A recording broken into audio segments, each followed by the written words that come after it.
శుక్లాంబరధరం విష్ణుం శశివర్ణం చతుర్భుజం ప్రసన్నవదనం ధ్యాయేత్ సర్వవిఘ్నోపశాంతయేత్.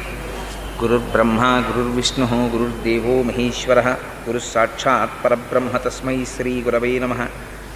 వ్యాసాయ విష్ణురూపాయ వ్యాసరూపాయ విష్ణవే నమో వై బ్రహ్మనిధయే వాసిష్ఠాయ నమో నమః. కూజంతం రామ రామేతి మధురం మధురాక్షరం ఆరుహ్య కవితాశాఖాం వందే వాల్మీకికోకిలం. శ్రుతిస్మృతిపురాణానాం ఆలయం కరుణాలయం నమామి భగవత్పాదశంకరం లోకశంకరం. వాగర్ధావివ సంపృక్తౌ వాగర్ధప్రతిపత్తయే జగతః పితరౌ వందే పార్వతీపరమేశ్వరౌ. సూక్తిం సమగ్రయతున స్వయమేవ లక్ష్మీః శ్రీరంగరాజమహిషీమధురైఃకటాక్షైః. వైదగ్ధ్యవర్ణగుణగుంభనగౌరవైర్యాం ఖण्डूलकर्णकुहराः कवयोधयन्ति. हैमोत्फपुण्ड्रमजहन्मकुटं सुनासं मन्दस्मितं मकरकुण्डलचारुगण्डं बिम्बाधरं बहुलदीर्घकृपाकटाक्षं श्रीवेङ्कटेशमुखमात्मनि सन्निधत्ताम्. मनोजवं मरुततुल्यवेगं जितेन्द्रियं बुद्धिमतां वरिष्ठं वातात्मजं वनरयूथमुख्यं श्रीरामदूतं शिरसा नमामि. अपदामपहर्तारं दातारं सर्वसम्पदां लोकाभिरामं श्रीरामं भूयो भूयो नमाम्यहम्. श्रीरामचन्द्रं श्रितपारिजातं सीतामुखाम्बोरुहचिञ्चरीकः समस्तकल्याणगुणाभिरामः निरन्तरं मङ्गलमातनोतु. सिन्धूरारुणविग्रहां त्रिनयनां माणिक्यमौलिस्फुरत्तारानायकशेखरां स्मितमुखीं आपीनवक्षोरुहां पाणिभ्याम् अलिपूर्णरत्नचषकं रक्तोत्पलं बिभ्रतीं सौम्यां रत्नघटस्थरक्तचरणां ध्यायेत् परेदम्बिकां. हरिः ओं. పరమేశ్వరస్వరూపమైన సభకి నమస్కారం. రామానుజాచార్యులు వారు అనుగ్రహ భాషణం చేస్తూ చేస్తూ ఒక మాట అడిగారు. శ్రీనివాసుడు అలంకార ప్రియుడు, ఆయనకి నిత్య పుష్ప కైంకర్యం జరగాలి, తులసి కైంకర్యం జరగాలి. కానీ 7 కొండల మీద ఉండేటటువంటి దోమల ఈగల పురుగుల విషక్రిముల భయానికి చలి భయానికి ఎవ్వరూ వెళ్ళి కొండ మీద ఉండి చెరువు తవ్వి మొక్కలు పెంచి పువ్వులు తీసుకొచ్చి స్వామి కైంకర్యం చెయ్యడం లేదు. మీలో ఎవరైనా వెళ్ళి ఇండా పని చేస్తారా అని అడిగారు. ఎవ్వరూ లేవలేదు. అక్కడ చలిగాలికి భయపడి ఒక్క అనంతాచార్యుల వారు మాత్రం పైకి లేచారు. నేను వెడతానన్నారు. అంటే వెంటనే రామానుజాచార్యులు వారు అన్నారు, ఆన్ పిన్నన్ అన్నారు. అంటే ఓరి మగాడా అన్నారు. అంటే అక్కడ భగవంతుని యొక్క కైంకర్యం చెయ్యడానికి తనంత తాను ముందుకొచ్చి పురుషుణ్ణి అనిపించుకున్నారు. ఆయన వెంకటాచలంలో చెరువు తవ్వి పెద్ద పుష్పవాటికని నిర్మించి దానికి కూడా తన గురువుగారి పేరైనటువంటి యామనోత్తరాన్ని పేరు పెట్టుకున్నారు. పెట్టుకుని అక్కడ నుంచి పుష్పాలు తెచ్చి వెంకటేశ్వర స్వామి వారికి సమర్పించేవారు. ఆ రోజుల్లో వెంకటేశ్వర స్వామి వారు మాట్లాడేవారు. తొండమాన్ చక్రవర్తి మీద కోపం వచ్చాక మానేశారు మాట్లాడడం. అందుకని ఒక రోజున అనంతాచార్యులు వారు కూర్చుని పువ్వులు కడుతున్నారు. కట్టుకుంటుంటే వెంకటేశ్వర స్వామి వారు అర్చక స్వామిని, ఇవన్నీ నేను చెప్పేవి పుక్కిటి పురాణం అనుకుంటున్నారేమో, పరమ యథార్థం అనడానికి సాక్ష్యాలున్నాయి తిరుమలలో. ఆయన పువ్వులు కడుతుంటే ఈయన నిష్ఠ ఎంతో చూద్దాం అనుకున్నారు వెంకటేశ్వర స్వామి. అర్చకుల్ని పిలిచి అనంతాచార్యుల్ని అర్జెంటుగా రమ్మంటున్నానని చెప్పు, వెళ్ళి కబురు చెప్పన్నారు. అర్చకులు వెళ్ళి అనంతాచార్యులు నీతో మాట్లాడాలట వెంకటేశ్వర స్వామి వారిని నేను రమ్మంటున్నారన్నారు. ఈయన హాయిగా ఒక బాసుం పెట్టేసుకుని ఆ పువ్వులు కట్టుకుంటున్నారు. ఈయన అన్నారు, ఆయనకేం పనా పాడా, హాయిగా పీఠం ఎక్కి నించుంటాడు. అందుకని వాణ్ణి వీణ్ణి అందరినీ పిలిచి కబుర్లు చెప్తానంటాడు. నేను ఒక్క అరగంట ఆలస్యం అయిందా ఈ మొగ్గలు బాగా విచ్చుకుపోయి రేఖలు ఉడిపోతాయి. అప్పుడు ముట్టుకుని కడితే రేఖలు ఉడిపోతాయి, అందం ఉండదు. అందుకని నేను మా గురువుగారు రామానుజాచార్యుల వారికి ప్రమాణం చేసి వచ్చాను, మంచి పూలదండలు కట్టి వెంకటేశ్వర స్వామి వారికి సమర్పిస్తానని. అందుకని ఇప్పుడు రాను, నాకు కుదరదన్నానని చెప్పన్నారు. అంటే అర్చకులు అలాగే వెళ్ళి చెప్పారు, ఆయన రారటండి ఇప్పుడు. అంటే ఏం చేస్తున్నాడన్నారు. మీకు పూలదండలు కడుతున్నట్ట, మొగ్గలు పాడైపోతాయిట, ఆయనకేం పనా పాడా అన్నాడండి అన్నారు. అంటే సరేలే అని నించున్నారు స్వామి. ఈయన తర్వాత పుష్పమాలికలన్నీ కట్టుకుని బుట్టలో పెట్టుకుని దాన్ని భుజానికి తగిలించుకుని లోపలికి వెళ్ళారు గుళ్ళోకి. వెళ్ళి ఈ పుష్పమాలలన్నీ అలంకారం చేద్దామని గడప దాటి చేతిలోకి తీసుకుంటున్నారు. వెంకటేశ్వర స్వామి వారు మూతి ముడుచుకుని అన్నారు, పుష్పమాలలు మాత్రం పట్టుకొచ్చేస్తావు, అలంకారం చేసేస్తావు, కబురు చేస్తే చాలా పనిలో ఉన్నాను, పనా పాడా రమ్మంటాడన్నావుట, ఎందుకు వచ్చావు నాకు అక్కర్లేదు, నీ పుష్పమాలలో పట్టుకుపోన్నారు. అంటే ఆయన అన్నారు, నువ్వు పుచ్చుకోకపోతే మానేయి, నాకు అనవసరం. మా గురువు గారికి నేను ప్రమాణం చేశాను, పుష్పమాలికలు నీకు సమర్పిస్తానని. కట్టేస్తాను, తెచ్చేస్తాను, ఇక్కడ ఉన్న తలుపు గొళ్ళానికి తగిలించి వెళ్ళిపోతాను. నువ్వు వేసుకోకపో, నాకు అనవసరం, నా మాట నేను చేసుకుంటానన్నారు. అంటే వెంకటేశ్వర స్వామి వారు అన్నారు, నిన్ను ఈ కొండ మించి బయటికి తోయించేస్తానన్నారు. అంటే ఈయనన్నారు, నువ్వెవరివి తోయించేయడానికి, నాకన్నా ముందు నువ్వు వచ్చావు అంతే. ఇక్కడ నువ్వు 100 గజాల స్థలం వరాహస్వామి దగ్గర పుచ్చుకున్నావు, నేను మా గురువుగారి మాట ప్రకారం ఇప్పటికీ ఏటీసీ కాటేజెస్ అంటే అనంతాల్వార్ ట్యాంక్ కాటేజెస్ అవే, నేను చెరువు తవ్వి నువ్వు పూలు కట్టడానికి వచ్చాను. మిగిలిన వాళ్ళకి భగవంతుడు ఉంటాడేమో, నాకు భగవంతుడు రామానుజాచార్యుల వారి, నాకు గురువు, నాది మధుర కవి కైంకర్యం అన్నారు. మధుర కవి నమ్మాళ్వారులనే పూజించేవారు, నమ్మాళ్వారులు వారి గురువు గారు, నమ్మాళ్వారుల్లోనే భగవంతుడిని చూసేవారు. అలా నాకు కూడా మా గురువు గారైనటువంటి రామానుజులే సమస్తం. ఆయనకి మాట ఇచ్చాను, నువ్వు వేసుకుంటే వేసుకోవాలి, అతే మానేయి, ఇదిగో ఈ పూలదండలు తీసుకెళ్లి తలుపు గొళ్ళానికి పెట్టేస్తున్నానని వెళ్ళిపోతున్నారు. వెంకటేశ్వర స్వామి వారు పరిగెత్తుకొచ్చారు, ఈయన పరిగెత్తుకుపోతున్నారు, ఎదురొచ్చి పట్టుకున్నారు. అంత కోపం అయితే ఎలాగో అనంతాచార్యులు, నువ్వు ఎంత బాగా కడతావో, నీకు అసలు ఉన్న నిష్ఠ ఏమిటో చూద్దామని రమ్మన్నానోయ్ అని గట్టిగా కౌగిలించుకుని ఆయనతో 4 కులాసా కబుర్లు చెప్పి సంతోషపెట్టి పంపించారు. అనంతాచార్యుల వారి వైభవం అంటే ఏమిటో తెలుసా అండి? ఆయనకోసారి జ్వరం వచ్చింది, గుళ్ళోకి వెళ్ళడం మానేసి శిష్యులకి ఇచ్చి పూలదండలు పంపిస్తుండేవారు. పంపిస్తుంటే ఆయన మంచం మీద పడుకుని ఉంటే వెంకటేశ్వర స్వామి వారు అర్చకుల్ని పిలిచి, రావట్లేదే అనంతాచార్యులు 3 రోజుల నుంచి అని అడిగారు. ఆయనకి తెలియదా?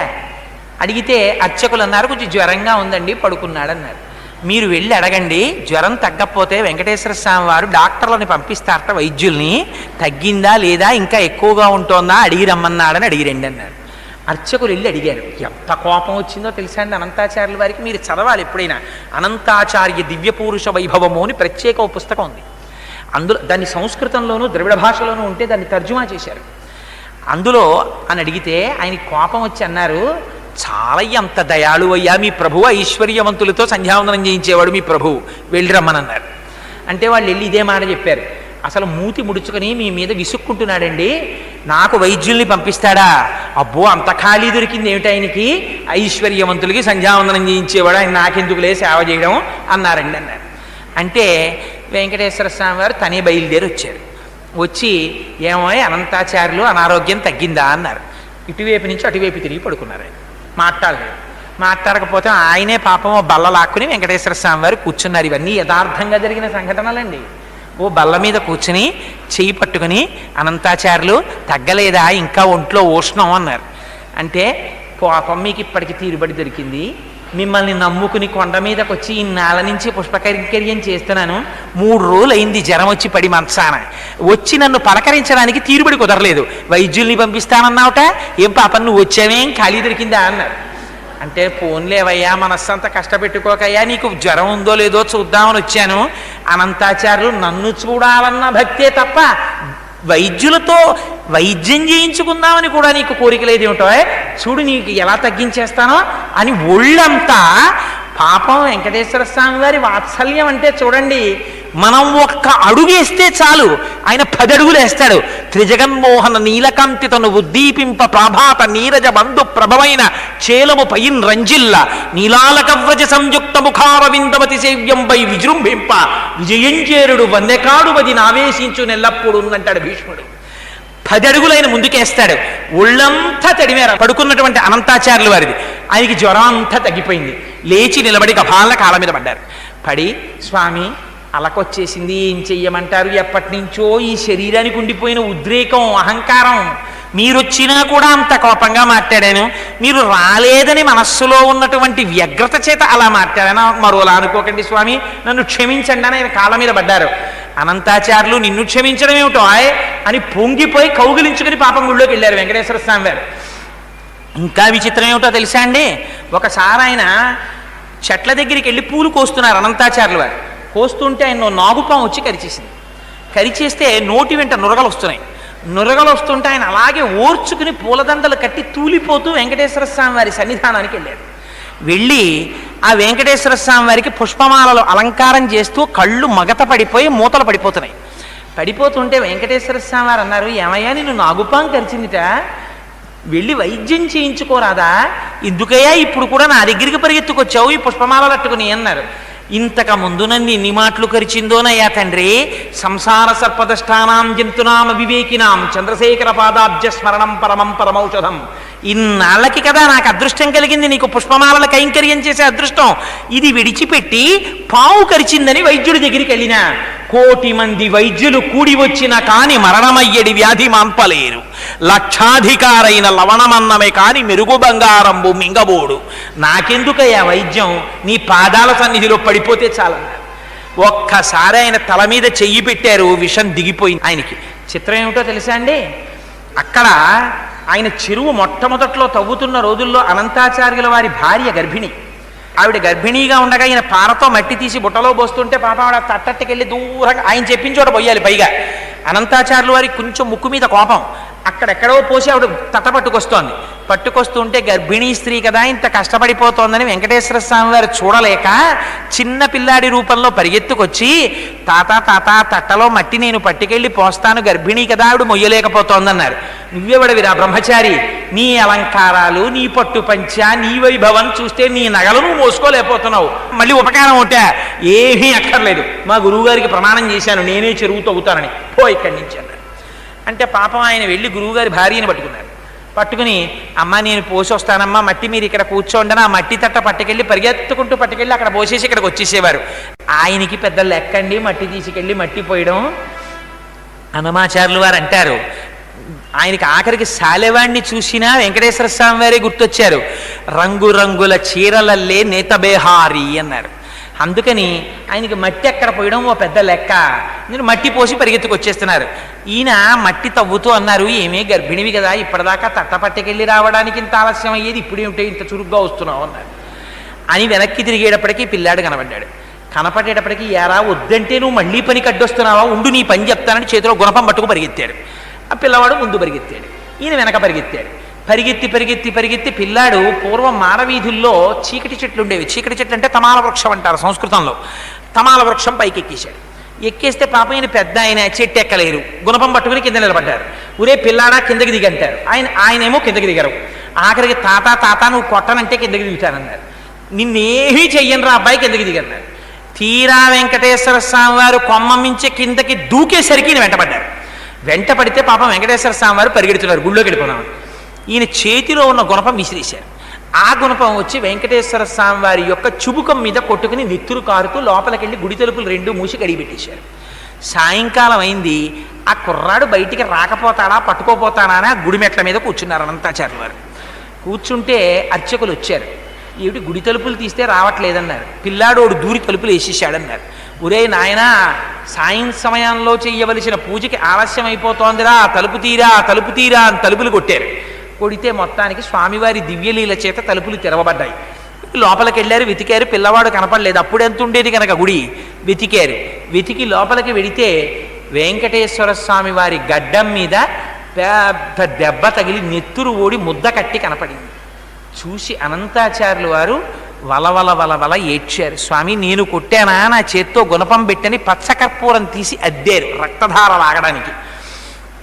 అనంతాచార్యులు, నా భక్తుల చేతిలో దెబ్బలు తినడం కూడా నాకు సంతోషమేనయ్యా, అందుకని ఎప్పుడైనా వెంకటాచలం వచ్చిన వాళ్ళు నా గడ్డం వంక చూసి వెంకటేశ్వర స్వామి వారి గడ్డానికి ఉన్నటువంటి తెల్లమత్స ఏమిటండి అని ఎవరైనా అడిగితే నీ కథ చెప్తారు. నీ కథ చెప్పిన నాడు నేను పరవశించిపోతాను, పొంగిపోతాను, మనసులో ఆనందపడిపోతాను. తన భక్తుల కోసం దెబ్బలు తిన్నవాడు పరమాత్మ. అందుకే భీష్ముడు అంటాడు, కుప్పించి ఎగసిన కుండలంబుల కాంతి గగన భాగం బెల్ల కప్పి కొనక ఉరికిన ఓర్వక నుదరంబులో నున్న జగముల వ్రేగున జగతి కదుల చక్రంబు చేబట్టి చనుదించురయమున పైనున్న పచ్చని పటముజార నమ్మితి నాలావునగుబాటు చేయకు మన్నింపుమని క్రీడి మరల దిగువ కరికి లంఘించు సింహంబు కరణి నిరసి నేడు భీష్ముని చంపుదు నిన్ను కాతు విడువు మర్జున ఎటంచు అని వెనక పరిగెత్తుకొచ్చాడు మహానుభావుడు. ఎలా? అక్కడ ప్రతిజ్ఞ చేశాడు ఆయన. ఏమని? నీకు నా సైన్యమంతా కావాలా, అర్జునుడు ఒక్కడు కావాలా అని అడిగారు. అందుకని ఆయన కృష్ణ పరమాత్మ దగ్గరికి వెళ్ళి దుర్యోధనుడు అడిగితే నీకు సైన్యం ఇస్తాను, నేను అర్జునుడి రథం మీద నించుంటానన్నారు. అర్జునుడి రథం మీదకొచ్చి నించుంటున్నాడు తప్ప ఏం చేస్తాడు లేని దుర్యోధనుడు అనుకున్నాడు. భీష్ముడు చెప్పేశాడు, కృష్ణుడు ఒక్కడు చాలయ్యా, కృష్ణుడంటే ఏమిటో తెలుసా? ఆనాడు భీష్మాచార్యుల వారు కృష్ణుడి యొక్క బలహీనత ఏమిటో బయట పెడతానన్నారు. కృష్ణుడు ప్రతిజ్ఞ చేశాడు ఏమని? నేను ఆయుధం పట్టను, యుద్ధం చెయ్యను అన్నాడు. భీష్ముడు ప్రతిజ్ఞ చేశాడు. భీష్ముడి దగ్గరికి వచ్చి చెప్పారు, ఏమండి కృష్ణుడు ఆయుధం పట్టట, యుద్ధం చెయ్యట అన్నారు.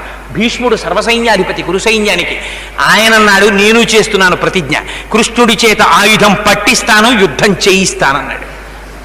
ఎవరి ప్రతిజ్ఞ నెరవేరాలి?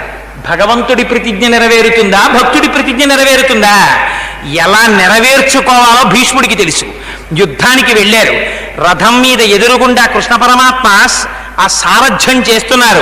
హయరింకాముక ధూళి ధూసర పరిన్యస్తార కోపేతమై రయజాత శ్రమతోజ బిందుయుతమై రంజిల్లు నింబోముతో జయముం పార్థునకిచ్చు వెక్కనని నా సత్రాహుతం చొచ్చియు చాలా నొచ్చియు బోరించు మహానుభావు మదిలో చింతింతున శ్రాంతమున్నంటారు. అదిగో అటువంటి కృష్ణ పరమాత్మ మీదకి ఆ వెనకాతల అర్జునుడున్నాడు. భీష్మాచార్యుల వారు ఎక్కుపెట్టి బాణాలు పరంపర కింద కొట్టేశారు అర్జునుడిని. కొట్టేస్తే ఆ రోజున ఆయనకి సవ్యసాచి అని పేరు. 2 చేతులతో యుద్ధం చేస్తాడు అర్జునుడు. అలాంటి వాడు యుద్ధం చెయ్యలేక నిలబడిపోయాడు రథంలో. నిలబడిపోతే కొట్టేస్తుంటే కృష్ణుడు వెనక్కి తిరిగి చూశాడు. పూచిన మోదుగు చెట్టులా కొట్టేశాడు. నెత్తురు ఓడిపోతోంది అర్జునుడి ఒంట్లోంచి. చూసి ఆ రోజున ఇంకా పౌరుషంతో తను చేసిన ప్రతిజ్ఞ మరిచిపోయాడు. కుప్పించి ఎగసిన కుండలంబుల కాంతి గగన భాగం బెల్ల కప్పికొనగా ఆ చేతిలో ఉన్న పగ్గాలు విసిరి పారేశాడు. ఒక్కసారి దూకేశాడు రథంలోంచి. దూకేటప్పటికీ ఆ కుండలాలు అటు ఇటు ఊగేటే. దాంతో ఆకాశం అంతా కప్పేసింది వెలుతురు. కప్పికొనగా ఉరికిన నోర్వక నుదరంబులోనున్న జగముల వ్రేగుల జగతి కదుల. ఆయన కడుపులో ఉన్నటువంటి లోకాలన్నీ కదిలిపోయి చక్రంబు చేబట్టి చనుదించురయమున పైనున్న పచ్చని పటముజార. చక్రం పట్టుకుని గబగబా వచ్చేస్తుంటే ఆయుధం పట్టనన్నవాడు ఆయుధం పట్టేశాడు. పట్టేసి భీష్ముణ్ణి చంపేస్తానని వచ్చేస్తుంటే పైన వేసుకున్న ఉత్తరీయం జారి కింద పడిపోయింది. నమ్మితి నాలావు నగుబాటు చేయకు మన్నింపుమని క్రీడిమరల దిగువ. బావా, కురుక్షేత్ర యుద్ధంలో అర్జునుడు చేత కానివాడైపోతే కృష్ణుడు ఆయుధం పట్టాడంటుంది రేపు పొద్దున్న లోకం. అందుకని వద్దు బావా, సుదర్శన చక్రం వదిలేయి వదిలేయి అని అర్జునుడు వెంటబడుతున్నాడు. కరికి లంఘించు సింహంబు కరణి విరసి నేడు భీష్ముని చంపుదు నిన్ను కాకు విడువు మర్జున యటంచు మద్ది శిఖవృష్టి తెరలి చనుదించు దేవుండు దిక్కు నాకు అని చెప్పుకున్నాడు భీష్ముడు. అని అర్జునుడు వెంట పడుతున్నా సరే, అర్జున నేనుండగా నిన్ను ఇన్ని బాణాలతో కొట్టి నెత్తురు కారేటట్టు చేసినటువంటి భీష్ముణ్ణి నా చక్రధారంతో తరిగేస్తానని ఒళ్ళు మరిచిపోయిన కోపంతో తను ప్రతిజ్ఞ కూడా మరిచిపోయి చక్రం పట్టుకుని వచ్చేసిన కృష్ణుడున్నాడే ఆయన నాకు దిక్కని చెప్పుకున్నాడు. అందుకని భక్తుల్ని కాపాడడానికి భగవంతుడు దెబ్బలు తింటాడు. ఒక రోజున వెంకటేశ్వర స్వామి వారు తన భక్తుడి చేతిలో దెబ్బ తిని తన వాత్సల్యాన్ని ప్రదర్శించుకున్న ఘట్టం ఆయన గడ్డానికి తగిలినటువంటి దెబ్బ. ఇంకా చిత్రం ఏమిటో తెలుసా అండి? అనంతాచార్యుల వారి జీవితంలో పొందినటువంటి గొప్పతనం బహుశా ఎవ్వరూ పొందుంటారు. ఆయన పుష్పవాటికని పెంచితే 8 రోజులు ప్రచ్ఛన్న రూపాల్లో వచ్చి పువ్వులు కోసేశారు పద్మావతి శ్రీనివాసులు. పాపం 8 రోజులు కన్ను రెప్ప వెయ్యకుండా కాపలా కాశారు. అంత వృద్ధాప్యంలో అనంతాచార్యుల వారు ఎవరు పట్టుకుపోతున్నారా పువ్వులని. 9వ రోజున శ్రీనివాసుడికి కరుణ కలిగింది. ఎవడు పట్టుకుపోతున్నాడో చూపిద్దాం ఈయనకి అనుకున్నాడు. రాజదంపతుల వేషాల్లో వచ్చారు పద్మావతి శ్రీనివాసులు. వచ్చి ఆయన చక్కగా కనపడ్డ పువ్వల్లా కోసేస్తున్నాడు, ఆవిడ సిగలో పెట్టేస్తున్నాడు. ఆవిడ చక్కగా ధునోతుధ్వం తన్నస్తులిత దళితేంది వరవనం కదా, అందుకని ఆ పువ్వులన్నీ పెట్టించుకుంటోంది. చూశారు అనంతాచార్యుల వారికి కడుపు మండిపోయింది. ఎవర్రా వీళ్ళిద్దరూ నేను పెంచిన పూల చెట్ల పువ్వులు కోసేస్తున్నారని మార్నింగ్ వాక్ కని బయలుదేరి గోడకున్న కన్నంలోంచి పుల్ల పెట్టి కొమ్మలాగి పూలు కోసేసినటువంటి వాళ్ళని చూసి యజమాని మండిపోయినట్టు ఎవర్రా వీళ్ళు నా పువ్వులు కోసేస్తున్నారని స్వామి ఆ అనంతాచార్యులు వారు ఆగ్రహంతో పరిగెత్తుకొచ్చారు. వచ్చేటప్పటికి ఆయన అదృష్టం ఏమిటో తెలుసా అండి? దివ్య పురుష వైభవంలో వర్ణిస్తారు. నీలతో యద మధ్యస్థ విద్యుల్లేకే భువాస్వర నీవారస్సూకవత్తన్వి పీతాభాస్వత్యనూపమా అని మనం మంత్రపుష్పం చెప్తాం కదా.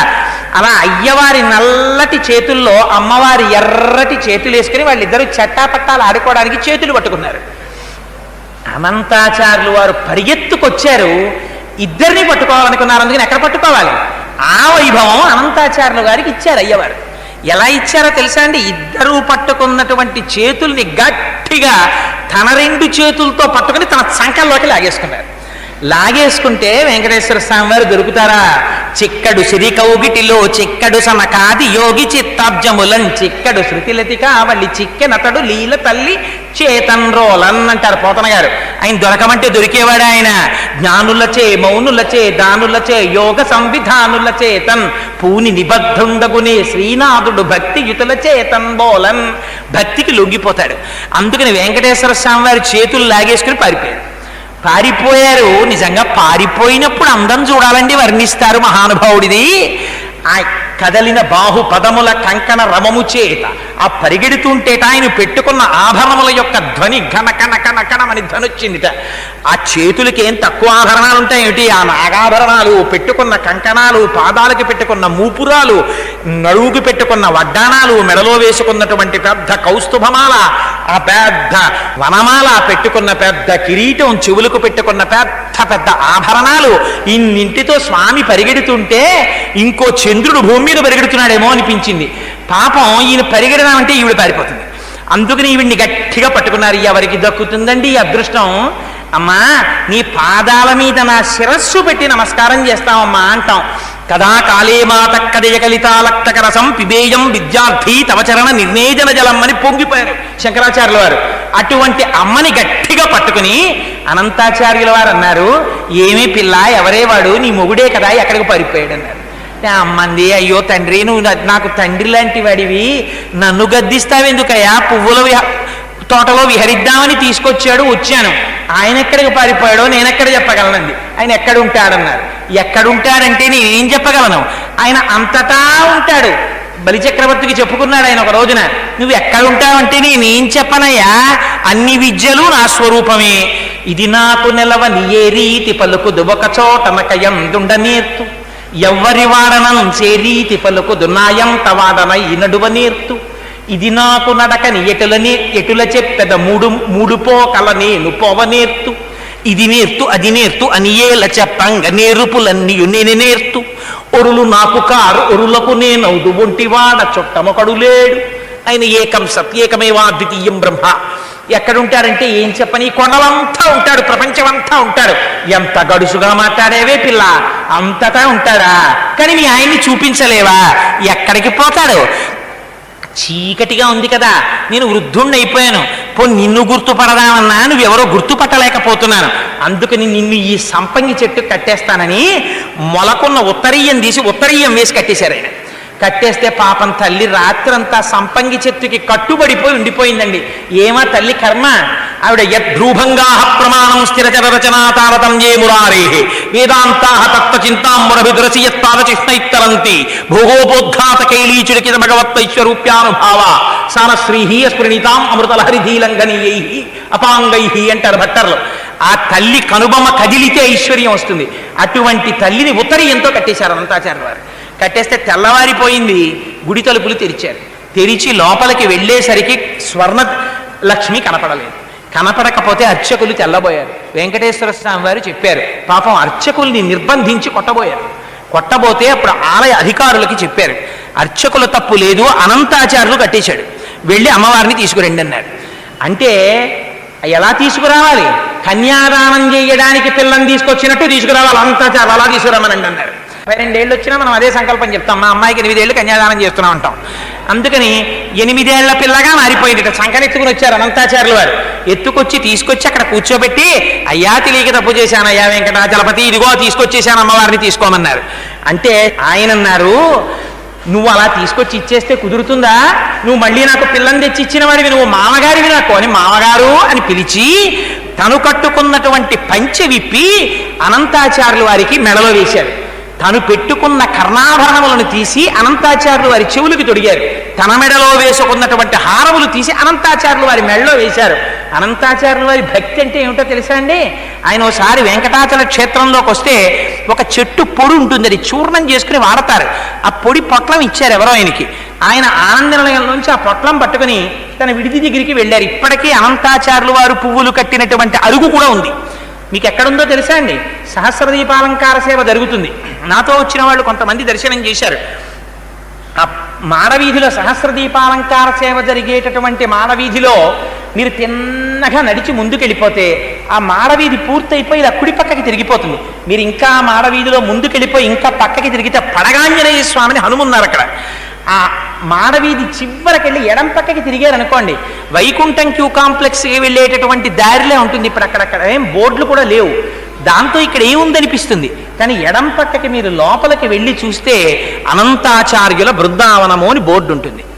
అందు లోపలికి మీరు ఎడితే ఇప్పుడు అక్కడ కొత్త కొత్త బిల్డింగ్స్ కడుతున్నారు. మీరు లోపలికి వెళ్ళి అడిగారనుకోండి, ఒక చెట్టు చూపిస్తారు, ఒక బోర్డు ఉంటుంది, పెద్ద చెట్టు ఉంటుంది. ఇప్పుడు ఆ చెట్టు వాడిపోతోంది, అందులోంచి కొత్తది చిన్న చెట్టు పుడుతోంది. ఇప్పటికీ కూడా వెంకటాచలంలో స్వామివారికి కైంకర్యం చెయ్యాలన్న కోరికతో అనంతాచార్యుల వారు ఇప్పటికీ కూడా అక్కడ చెట్టుగానే ఉన్నారంటారు. వెళ్ళి ఈ మాట వెంకటాచలం వెళ్ళినప్పుడు తప్పకుండా దర్శనం చెయ్యండి. ఆయన కూర్చున్న ఇల్లు, ఆయన కూర్చుని పూలమాలలు కట్టిన అరుగు, ఆయన ఇప్పటికీ బృందావనంలో చేరిపోయినటువంటి చెట్టు, అవన్నీ ఇప్పటికీ ఉన్నాయి. ఆ చెరువు కూడా ఇప్పుడిప్పుడు తిరుమలలో అన్నీ మారుస్తున్నారు కనుక మరికొద్ది రోజుల తరువాత అవన్నీ కనపడతాయో కనపడవో. వెంకటాచలం వెళ్ళిన వాళ్ళు తప్పకుండా దర్శనం చేయండి. ఇప్పటికే తరిగొండ వెంగమాంబ గారు లాంటి మహాభక్తురాలి సమాధి తీసుకెళ్ళి ఓ జూనియర్ కాలేజీలో పెట్టింది. ఇన్ని కోట్లున్న తిరుమల తిరుపతి దేవస్థానం ఇంతమంది ఐఏఎస్ ఆఫీసర్లు, ఎగ్జిక్యూటివ్ ఆఫీసర్లు చేస్తారు, ఇంతమంది పాలక బోర్డులో మెంబర్స్గా పెడతారు. ఎందుకు మరి తరిగొండ వెంగమాంబ గారి లాంటి మహాభక్తురాలి సమాధి ఉన్న ప్రదేశాన్ని ఒక స్కూల్కి ఇచ్చేశారో నాకు ఇప్పటికి అర్థం కాదు. ఇప్పటికీ పాపం ఎవరైనా వరాహస్వామి కాటేజెస్ వెనకాతల స్కూల్లో ఉంది ఆవిడ సమాధి. లోపలికి వెళ్ళాలంటే లోపల స్కూల్ నుంచి ఆ కుక్కలే తెలియక వెళ్ళారా పట్టుకుంటాయి. ఆ యాజమాన్యం వాళ్ళని అడగాలి. కానీ పాపం వాళ్ళ దగ్గర ఒక నిజాయితీ ఉంది. అయ్యా మేము దూరం నుంచి వచ్చాము, ఒక్కసారి తరిగొండ వెంగమాంబ గారి బృందావనానికి నమస్కారం చేసి వెళ్ళిపోతామంటే వాళ్ళు కుక్కల్ని కట్టి లోపలికి తీసుకెడతారు. లోపల విఘ్నేశ్వరుడి మందిరం ఉంది, వెళ్ళి ఆ అమ్మవారి బృందావనాన్ని దర్శనం చేయొచ్చు. తల్లి వెంకటేశ్వర స్వామి వారు ఆవిడతో మాట్లాడేవారు, ఆవిడ ఇంటికి వెళ్ళేవారు, ఆవిడ దగ్గర భాగవతం వినేవారు. అంతటి తల్లి ఆ తల్లి. అటువంటి తల్లి సమాధి ఇవాళ తిరుమలలో. ఆ ఒక్క విషయం మాత్రం నాకు అస్సలు నచ్చని విషయం, ఎందుకు తీసుకెళ్లి ఒక స్కూలు ప్రాంగణంలో పెట్టేశారో తెలియదు. నిజంగా తిరుమల పాలక మండలి తలుచుకుంటే దాన్ని ఒక దర్శనీయమైనటువంటి స్థలంగా మార్చలేదా? అంత మహాభక్తురాలు తరిగొండ వెంగమాంబ.